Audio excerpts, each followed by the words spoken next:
Armed forces special powers act, इस कानून को गाइस अपन डिस्कस करेंगे। इस टॉपिक को स्टार्ट करने से पहले मैं आप लोग को बता दूं कि ये टॉपिक आपके पेपर 2 और पेपर 3 पॉइंट ऑफ व्यू से भी इंपॉर्टेंट है। पेपर 2 यानी कि कानून के पॉइंट ऑफ व्यू से इंपॉर्टेंट है और पेपर 3 यानी कि सिक्योरिटी पॉइंट ऑफ व्यू से ये टॉपिक इंपॉर्टेंट है। और एक और चीज है कि ये जो कानून है इसको रद्द करने को लेकर वेरियस कमिटीज ने रिकमेंडेशन दे रखे हैं। काफी सारी कमिटीज ने रिकमेंड किया है कि इस कानून को हटा दिया जाए, रद्द कर दिया जाए। बावजूद इसके ये कानून एट प्रेजेंट एग्जिस्ट करता है, हम लोग को देखने को मिलता है। तो ये कानून अभी न्यूज में है और इतना कंट्रोवर्शियल कानून है कि जिसको जो एक्सपर्ट कमिटीज है वो रद्द करने का रिकमेंड करती है, बट देन टू ये चल रहा है। तो इसके बारे में आपको अच्छे से पता होना चाहिए। और एएफएस पीए से रिलेटेड मेंस में भी सिविल सर्विसेज के अंदर क्वेश्चंस पूछे गए, प्रीलिम्स में भी क्वेश्चन पूछे गए। तो इस टॉपिक पर अच्छे से ध्यान देना। तो सबसे पहली चीज तो इसके नाम से अपन बात करते हैं, ठीक है। इसका नाम क्या कहता है? Armed forces. हमारी आर्म्ड फोर्सेज गाइस कौन सी है? हमारी Indian army, Indian navy, Indian air force, right. तो ये हमारी आर्म्ड फोर्सेज हैं। क्या ये सिर्फ 3 ही हमारी आर्म्ड फोर्सेज के अंदर आती हैं? नहीं, इंडियन कोस्ट गार्ड भी आर्म्ड फोर्सेज के अंदर आती है। तो याद रखना ये वाली चीज भी कि जब भी कभी आर्म्ड फोर्सेज की बात होती है तो ये सिर्फ 3 हमारी फोर्सेज की बात नहीं होती है, कोस्ट गार्ड की भी यहां पर बात होती है। बट जनरली इस कानून के अंदर हम लोग देखते हैं कि यहां पर आर्मी का इन्वॉल्वमेंट ज्यादा रहता है। लिखा तो है आर्म्ड फोर्सेज, बट एक्चुअल में आर्मी यहां पर कंट्रोल करती है। तो ये क्या है? आर्म्ड फोर्सेज के पास ये कानून क्या दे रहा है? स्पेशल पावर्स दे रहा है। नाम से ही समझ में आ रही है कि आर्म्ड फोर्सेज के पास कुछ स्पेशल पावर्स इस कानून के तहत प्रोवाइड की जा रही है। तो कैसी स्पेशल पावर है उसके बारे में मैं आपको थ्योरी में डिटेल में एक्सप्लेन करूंगा, बट एक जनरल ओवरव्यू पहले आप लोग को बताता हूं इस कानून से रिलेटेड, जिससे कि अच्छे से ये कानून आप लोग के आज ही दिमाग में फीड हो जाए और आपको बार बार याद करने की भी आवश्यकता ना हो। तो देखिए गाइस, ये नाम से आप लोग को एक चीज क्लियर हो गई कि आर्मी के पास या फिर आर्म फोर्सेस के पास कुछ स्पेशल पावर्स प्रोवाइड करेगा ये कानून। तो देखो होता क्या है, जब भी कहीं पर कोई क्राइम होता है तो हमारी स्टेट में, जैसे कि आप जिस स्टेट पे रह रहे हो, अगर वहां पर कोई क्राइम होगा तो उस क्राइम को कंट्रोल करने का कौन काम करेगा, या फिर स्टेट के अंदर लॉ एंड ऑर्डर को मेंटेन करने का कौन काम करेगा? पुलिस काम करेगी ना। कहीं पर पुलिस वगैरह जो होती है स्टेट के अंदर, और पुलिस जो है वो एक स्टेट सब्जेक्ट हम लोग को देखने को मिलता है कि राज्यों के अंदर पुलिस जो है वो पूरे लॉ एंड ऑर्डर को मेंटेन करने पर काम करती है, क्राइम को रोकने पर काम करती है, वायलेंस वगैरह जहां पर भी होता है उसको कंट्रोल करने पर काम करती है। बट गाइस कभी कभी ऐसा होता है कि स्थिति जो होती है वो पुलिस के हाथों से बाहर निकल जाती है, यानी कि पुलिस स्थिति को कंट्रोल नहीं कर पाती। जैसे कि नक्सलाइट अटैक हो गया, नक्सलवादियों ने अटैक कर दिया, राइट। इंसर्जेंट आ गए वहां पर, राइट। या फिर हमें देखने को मिला कि बहुत भारी दंगे हो गए जिसको पुलिस कंट्रोल नहीं कर पा रही है। तो ऐसे जो एरियाज होते हैं वो डिस्टर्ब्ड एरियाज होते हैं, जहां पर लगातार देखने को मिलता है कि दंगे कंटिन्यूअसली चल रहे हैं, रुकने का नाम ही नहीं ले रहा है। नक्सलाइट एक्टिविटीज वहां पर कंटिन्यूअसली हो रही है, इंसर्जेंट वहां पर कंटिन्यूअसली एक्टिव है। तो ऐसा जो एरिया होता है वो डिस्टर्ब्ड एरिया होता है।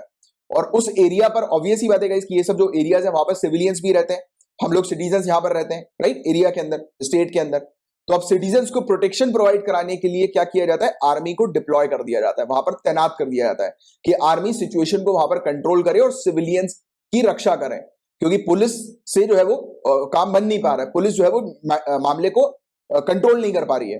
तो आर्मी वहां पर डिप्लॉय हो जाती है और आर्मी के पास पावर होती है कि आर्मी इवन बिना किसी वारंट के सामने वाले व्यक्ति को अरेस्ट कर सकती है। और भी बहुत सारी पावर्स, जैसे कि किसी की जो प्राइवेट प्रॉपर्टी है उस पर जाकर छानबीन कर सकती है। जैसे कि आप लोग को जनरली पता होगा कि अगर किसी की प्राइवेट प्रॉपर्टी पर जाकर छानबीन करनी है या रेड डालनी है तो उससे पहले प्रॉपर परमिशन की आवश्यकता होती है और प्रॉपर नोटिस की आवश्यकता होती है, उसके बाद ही रेड डाली जाती है। बट यहां पर आर्मी जो है वो बिना किसी परमिशन के डायरेक्टली किसी की भी प्रॉपर्टी पर जाकर जो है वो रेड डाल सकते हैं, वहां पर छानबीन कर सकते हैं, और कितने भी बजे, कोई टाइमिंग वगैरह का कोई इसमें प्रोविजन नहीं है। तो अनलिमिटेड पावर्स एक तरह से आप कह सकते हो कि आर्मी को दी हुई है मामले को कंट्रोल करने के लिए, राइट, डिस्टर्ब्ड एरिया पर सिविलियंस को प्रोटेक्ट करने के लिए। बट अभी मैंने आपको बताया कि ये बहुत सारी कमिटीज के द्वारा इस कानून को रद्द करने की बात की गई थी। क्यों रद्द करने की बात की गई थी? तो इसके पीछे काफी सारे केसेस सामने आए थे। किस प्रकार के केसेस सामने आए थे? कि रातों रात आर्मी क्या कर रही थी, लोगों के घर पे जा रही थी, और फिर वो बहुत सारे मतलब गलत केसेस भी जो है वो सुनने को मिले आर्मी के खिलाफ, राइट, कि लोगों को परेशान किया जा रहा था, इस प्रकार की चीजें। किसी को भी, जैसे कोई एक इंडिविजुअल है, जैसे एक सिचुएशन आप इमेजिन करो कि एक बच्चा है वो अपना एग्जाम देने, या फिर बच्चा नहीं कहेंगे, अडल्ट ही कहेंगे अपन, यानी कि क्योंकि सिविल सर्विसेज का एग्जाम देने अगर कोई जैसे जा रहा है, ठीक है, कोई एक अडल्ट पर्सन जा रहा है, उसको आर्मी ने रोक लिया और उसका एग्जाम जो है वो शुरू होने वाला है आधे घंटे बाद या 1 घंटे बाद। आर्मी ने उसको रोककर पूछताछ करना शुरू कर दी और उसको दो घंटे बाद छोड़ा, तो उसका तो करियर खराब हो गया ना। ये वाली चीज भी ऐसी हो रही थी कि आर्मी किसी को भी रोक रही थी। इवन पता है आपको, आर्मी के पास ये भी पावर थी कि आर्मी किसी को शूट कर सकती है।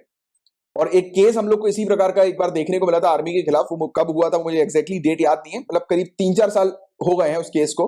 फिर भी मैं आपको एक उसका आइडिया देता हूं कि क्या हुआ था कि एक बच्चे थे, यानी कि 4-5 बच्चे थे, वो कार चला रहे थे और उन्होंने आर्मी को देखकर, यानी कि आर्मी ने उनको रोकने की कोशिश करी, वो घबरा गए और आर्मी से होता नहीं कि बच्चे बिना लाइसेंस के जब गाड़ी वगैरह चलाते हैं तो पुलिस को देखकर भागने लगते हैं, तो ऐसी चीजें आप लोग देखते होंगे, राइट। वैसे तो वो गलत है, बट पेरेंट्स वगैरह उनको कंट्रोल नहीं करते और फिर बच्चे जो है वो गाड़ी वाड़ी किसी की मांग मूंग के चलाने लगते हैं, फिर ऐसी हरकतें देखने को मिलती है। तो वैसे ही हुआ था कि आर्मी ने उनको रोकने की कोशिश करी, बच्चे रुके नहीं और बच्चे आगे निकल गए। तो वहां पर जो आर्मी के ऑफिशियल्स थे उन्होंने फायरिंग कर दी कार पे और उस दौरान बच्चों की मौत हो गई। तो ये वाली पावर्स भी है, बट अब देखो इसमें आर्मी की गलती भी नहीं कही जाएगी, क्योंकि बच्चे जब भागे थे, अब आर्मी को शक हुआ कि कहीं इसके अंदर कोई वो तो नहीं, आरडीएक्स वगैरह तो नहीं है, राइट। तो वो उस तरीके का शक हो गया आर्मी को, तो आर्मी ने फिर उनको मतलब पहले तो चेतावनी दी थी कि रुक जा, रुके नहीं, तो फिर आर्मी क्या करती, तो उन्होंने शूट कर दिया। तो ऐसे ही केसेस यहां पर भी जो डिस्टर्ब एरियाज हैं वहां पर भी रिकॉर्ड किए गए, पता लगाए गए कमिटीज के द्वारा, मतलब ऐसी कंप्लेन सामने आई कि मतलब लोगों को जो है वो हरास किया जा रहा है, लोगों को परेशान किया जा रहा है आर्मी के द्वारा। तो ये सब चीजें देखने को मिली थी, तो इसलिए इस कानून को रद्द करने की बात की गई। बट ये कानून इंपॉर्टेंट भी है, क्योंकि डिस्टर्ब एरियाज के अंदर जिस जगह पर पुलिस जो है वो कंट्रोल नहीं कर पा रही है, लॉ एंड ऑर्डर को मेंटेन नहीं कर पा रही है, तो ऑब्वियस सी बात है कि हमारी आर्म फोर्सेस जो है वो अपनी स्ट्रेटेजी लगाकर उस एरिया को कंट्रोल करने का काम करती हैं। तो एक्चुअली में ये कानून ठीक है, बट इस कानून के अंदर प्रॉब्लम क्या है कि इस कानून के अंदर लिमिट सेट नहीं की गई है, या फिर इस कानून के अंदर प्रॉपरली क्लियरली डिफाइंड नहीं है कि आर्मी के पास किस प्रकार की पावर होगी। तो एक प्रकार से इस कानून ने आर्मी को अनलिमिटेड पावर जो है वो दे रखी है कि आर्मी अपने हिसाब से, अपने अकॉर्डिंग जो है वो मतलब मामले को सॉल्व करने के लिए, जो सिचुएशन है उसको सॉल्व करने के लिए अपने हिसाब से जो है वो काम कर सकती है।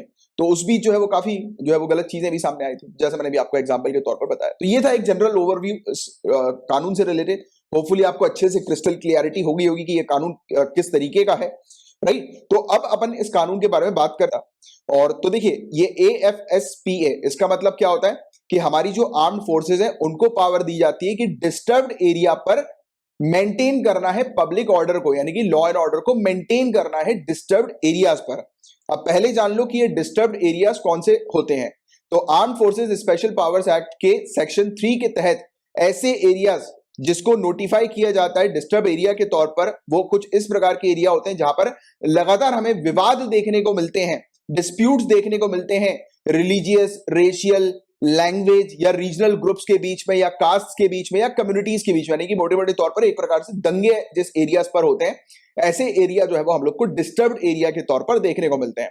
अब point to be noted prelims perspective से कि डिस्टर्ब्ड एरिया जो है वो कौन डिक्लेयर करते हैं, तो याद रखिएगा सेंट्रल गवर्नमेंट डिस्टर्ब्ड एरिया जो है वो डिक्लेयर कर सकती है, किसी भी राज्य के अंदर कोई भी एरिया हो, या फिर इवन पूरे के पूरे राज्य को भी डिस्टर्ब्ड एरिया के तौर पर डिक्लेयर किया जा सकता है सेंट्रल गवर्नमेंट के द्वारा, या फिर उस राज्य के गवर्नर के द्वारा, और अगर यूनियन टेरिटरी है तो एडमिनिस्ट्रेटर के द्वारा।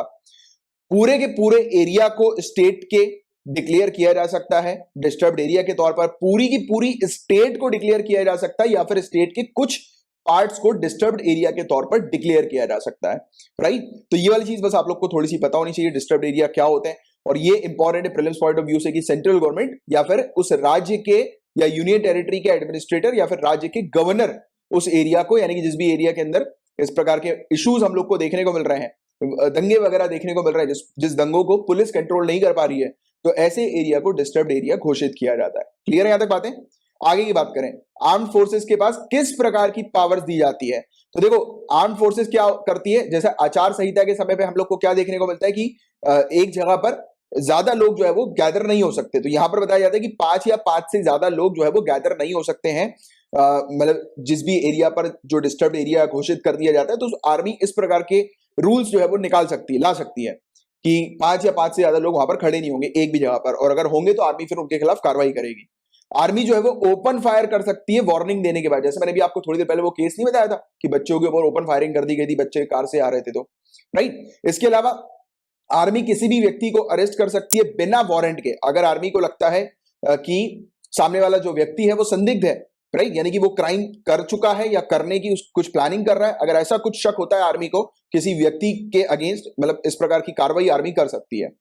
इसके अलावा प्रेमाइसेस जो होते हैं बिना किसी वारंट के उसको सर्च कर सकती है, प्रेमाइसेस वगैरह को।